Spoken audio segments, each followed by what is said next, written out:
الله وبركاته. الحمد لله الذي هدانا لهذا وما كنا لنهتدي لولا أن هدانا الله. أما بعد، وقال النبي صلى الله عليه وسلم: بني الإسلام على 5: شهادة أن لا إله إلا الله وأن محمدا عبده ورسوله، إقام الصلاة وإيتاء الزکاة والحج وصوم رمضان۔ ہر قسم کی حمد اور ثنا اللہ وحدہ لا شریک کی ذات کے لیے خاص۔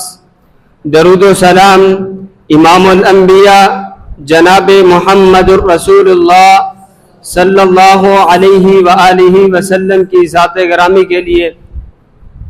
میرے محترم و مکرم اساتذہ کرام اور میرے ہم مکتب ساتھیوں، آج میں آپ کے سامنے جس موضوع پر لب کشائی کرنا چاہتا ہوں وہ ہے اسلام کی بنیاد۔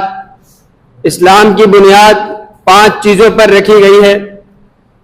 جیسے ایک مثال دی گئی ہے کہ انسان جیسے کمرہ بناتا ہے اور اس کمرے کے اندر 5 چیزیں ہیں، 4 دیواریں اور 1 چھت، اور ان میں سے ایک چیز نہ ہو، چھت نہ ہو یا دیوار نہ ہو تو اس کو کمرہ نہیں مانا جاتا۔ تو اسلام کی اس بنیاد میں ایک چیز کو اگر ایک انسان تسلیم نہ کرے تو وہ مسلمان نہیں مانا جاتا۔ پہلی چیز، بنی الاسلام علی 5: شہادت ان لا الہ الا اللہ، کہ گواہی دینا کہ اللہ کے علاوہ کوئی معبود نہیں، کہ محمد الرسول اللہ صلی اللہ علیہ وسلم اللہ کے بندے اور اس کے رسول ہیں۔ یہ صرف زبان سے اقرار نہیں کرنا بلکہ دل سے بھی ماننا ہے کہ محمد الرسول اللہ صلی اللہ علیہ وسلم اللہ کے بندے اور اس کے رسول ہیں۔ دوسری چیز، اقام الصلاۃ، نماز کو قائم کرنا، وایتاء الزکاۃ، اور زکوٰۃ کو ادا کرنا، والحج، اور حج کو ادا کرنا، وصوم رمضان، اور رمضان المبارک کے روزے رکھنا۔ پہلی چیز کہ اللہ کو اکیلا ماننا۔ یہ آج کل کے دور میں یہ چیزیں نظر دوہرا کر دیکھیے ذرا، کہ زبان سے اقرار آج کل بہت لوگ کرتے ہیں کہ اللہ اکیلا ہے، وحدہ لا شریک ہے، اس کے علاوہ کوئی شریک نہیں، لیکن آنکھوں سے دیکھتے ہیں، نظر آتا ہے کہ اکثر لوگ مزاروں کے اوپر، درباروں کے اوپر سجدے کر رہے ہیں۔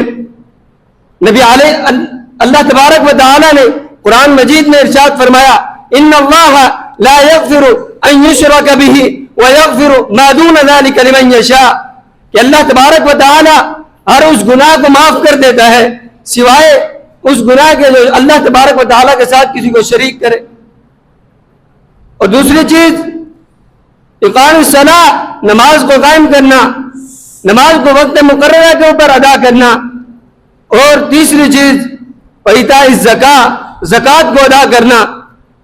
جب مال نصاب پر پہنچ جائے، سال کے بعد اس مال کے اوپر زکوٰۃ فرض ہو جاتی ہے۔ اور چوتھی چیز، والحج، بیت اللہ کا حج کرنا۔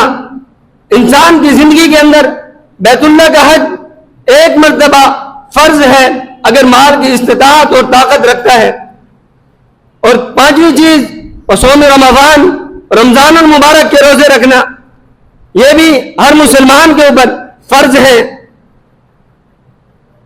چند لوگ ایسے ہیں جن کے اوپر فرض نہیں، جو سفر کے اندر ہے اور جو بیمار ہے، ان کے اوپر روزے فرض نہیں۔ اللہ رب العالمین سے دعا ہے کہ باری تعالی ہمیں اسلام کے ان 5 ارکان کے اوپر عمل کرنے کی توفیق عطا فرمائے، آمین۔ واستغفر اللہ لی ولکم، وآخر دعوانا ان الحمد للہ رب العالمین۔ السلام علیکم ورحمۃ اللہ وبرکاتہ۔